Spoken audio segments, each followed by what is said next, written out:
Bienvenidos. Vamos a ir directos al grano y a sumergernos de lleno en una de las civilizaciones más fascinantes, complejas y, seamos sinceros, abrumadoras de la historia humana. Estamos hablando de un sistema de creencias que aguantó el tipo durante más de 3000 años. Literalmente desde la época predinástica hasta que, el emperador Justiniano I prohibió sus prácticas por allá por el año 535. Durante todo ese inmenso periodo, el antiguo Egipto llegó a venerar a más de 700 deidades. ¡700! Es una cifra que marea, y visualmente es un universo que exige muchísima estructura para que podamos siquiera empezar a comprenderlo. Así que, con la curiosidad de un investigador y muchas ganas de aprender, vamos a desentrañar juntos los misterios de este rompecabezas milenario. Para no perdernos en este inmenso laberinto histórico, vamos a seguir este plan. Primero, analizaremos la estructura del panteón, luego pasaremos a los templos terrenales, después desgranaremos el significado de esos famosísimos dioses zoomorfos y cerraremos nuestro recorrido con los símbolos del más allá. Punto número 1. La estructura del panteón. Fijaos, para cualquier mente moderna, tener 700 dioses parece la receta perfecta para el caos absoluto, ¿verdad? Un desastre teológico. Sin embargo, los antiguos sacerdotes eran unos genios de la organización y no permitían el caos bajo ningún concepto. Su trabajo principal era precisamente coger este universo tan complejo y meterlo en un sistema de creencias hiperestructurado. Agruparon a esta multitud de dioses usando sistemas numéricos para darle sentido a la creación del mundo. Por ejemplo, la teología de Heliópolis creó una Enéada, un grupo de 9 dioses fundamentales. Por otro lado, la escuela de Hermópolis prefirió una Ogdóada, un sistema de 8 deidades primordiales. Y luego tenemos el brillante concepto de las tríadas. Aquí agrupaban a deidades en familias de 3, como vemos en Elefantina, Tebas o Menfis. Básicamente, cogían dioses que al principio no tenían nada que ver entre sí y los unían formalmente para crear cohesión teológica. Es un auténtico triunfo del orden. Y lo más curioso es cómo esta organización mental calcaba perfectamente la geografía física de su propio país. Los egipcios miraban a su alrededor y ¿qué veían? Tierra súper fértil junto a un río rodeada de un desierto infinito y un cielo inmenso. Así que, lógicamente, dividieron todo su universo en 3 reinos clarísimos. Arriba, el cielo, el hogar de los dioses, representado por la diosa Nut, cubriéndolo todo. Abajo, la tierra, nuestra morada, representada por el dios creador Geb. Y, por supuesto, el inframundo, el más allá, conocido como la Duat. 3 reinos distintos, ordenados y perfectamente categorizados. Pasamos al punto número 2, los templos terrenales, los hogares de los dioses. Vale, ya tenemos clara la organización cósmica. Ahora toca bajar a la Tierra. Porque si estos dioses controlaban el universo, la gran pregunta es ¿dónde habitaban físicamente para interactuar con la gente? Y aquí es donde entra un concepto académico que es absolutamente clave: el Ka. Tenéis que olvidar la idea moderna de que un templo es solo una iglesia o un sitio para ir a rezar. No. En el antiguo Egipto, el templo era literalmente la casa del dios. Pensaban que el Ka, que viene a ser la esencia espiritual o la fuerza vital de la divinidad, bajaba del cielo y se metía físicamente dentro de las estatuas que guardaban en lo más profundo del templo. Y claro, tener a un dios viviendo contigo requiere mantenimiento. Los sacerdotes no paraban, tenían que cantarles, rezarles y, lo más importante, darles ofrendas diarias de comida, vestimenta y joyas, como si tuvieran a un huésped de lo más exigente. Y claro, para albergar algo tan colosal como el Ka de los dioses más poderosos, no podías construir una choza. La arquitectura tenía que estar a la altura de las circunstancias. Levantaron auténticas maravillas a orillas del Nilo. Destaca el inmenso y famosísimo complejo de Karnak, en Tebas, que fijaos si era importante, que se pasó 500 años en constante ampliación. Muy cerquita tenemos el templo de Luxor, que era el centro neurálgico de las grandes fiestas de Opet. Y más al sur, los 2 imponentes templos de Abu Simbel, excavados directamente en la roca viva por orden del mismísimo Ramsés II. Es que la abrumadora escala de un sitio como Karnak te deja sin palabras. Por un lado tenemos los restos del Dromos, esa espectacular avenida procesional flanqueada por esfinges que te preparaba para lo que venía, y por otro, ese bosque de columnas gigantescas y obeliscos que han sobrevivido a los milenios. Este lugar no era un simple edificio público, era el gigantesco hogar terrenal de Amón, el dios supremo del Imperio Nuevo.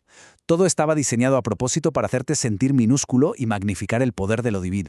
Llegados a este punto, creo que es el momento perfecto para plantear la pregunta del millón. Esa duda que siempre surge cuando empezamos a profundizar en esta cultura. Si eran tan metódicos, tan organizados y construían cosas tan elegantes, ¿por qué representar a los creadores del universo con cuerpos humanos y cabezas de animales salvajes? Sección número 3.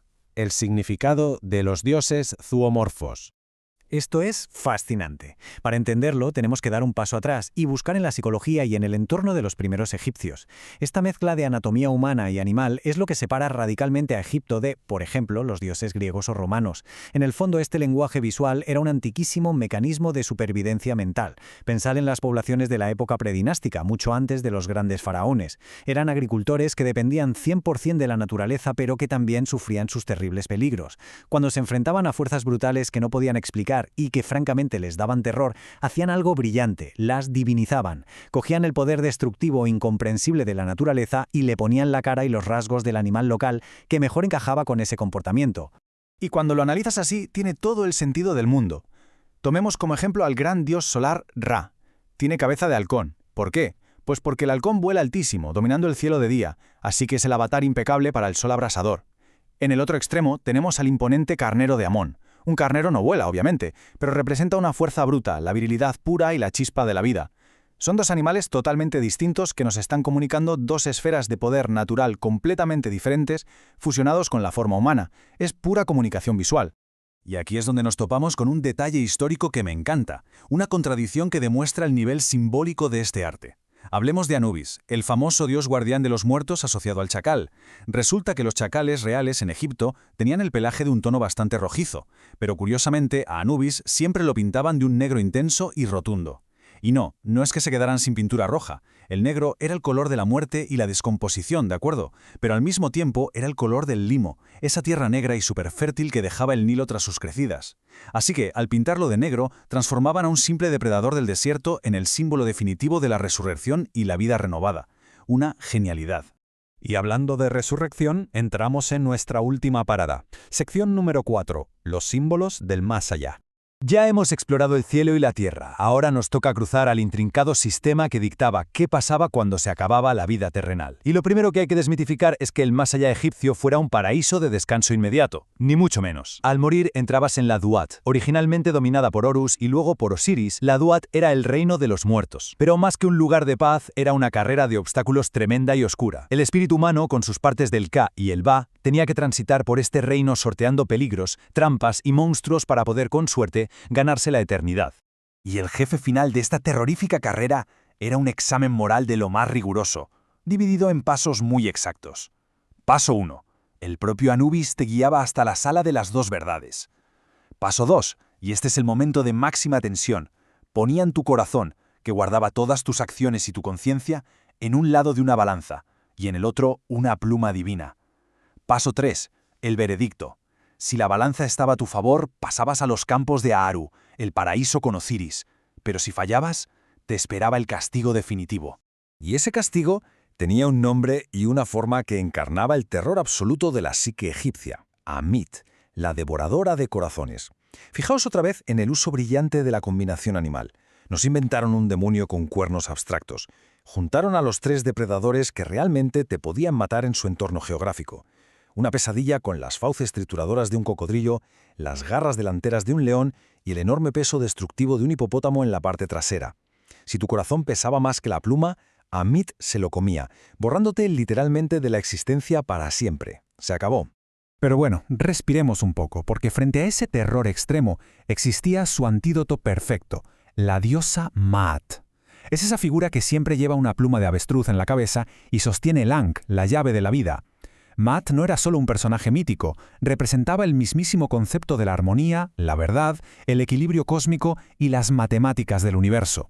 Esa pluma suya era la medida exacta contra la que se juzgaba una vida entera. Era la prueba visual de que portarse bien y mantener el orden era lo único que nos separaba del caos y de las fauces de Amit. A final del día, cuando miras los templos, ese panteón tan bien cuadrado y toda esa iconografía animal, te das cuenta de la genialidad de esta gente. Consiguieron atrapar el caos impredecible del universo y darle una forma visual lógica, ordenada y que funcionaba a la perfección, lo que nos deja con una reflexión bastante provocativa. Sabiendo cómo ellos usaron a los animales y su entorno más cercano para ponerle cara a sus miedos y a lo desconocido, ¿cómo creéis que nuestra sociedad moderna e hiperconectada representaría hoy en día visualmente a las fuerzas indomables de la naturaleza? Ahí os dejo esa fascinante pregunta para pensar. Esperamos que este recorrido haya sido un auténtico descubrimiento. Hasta la próxima.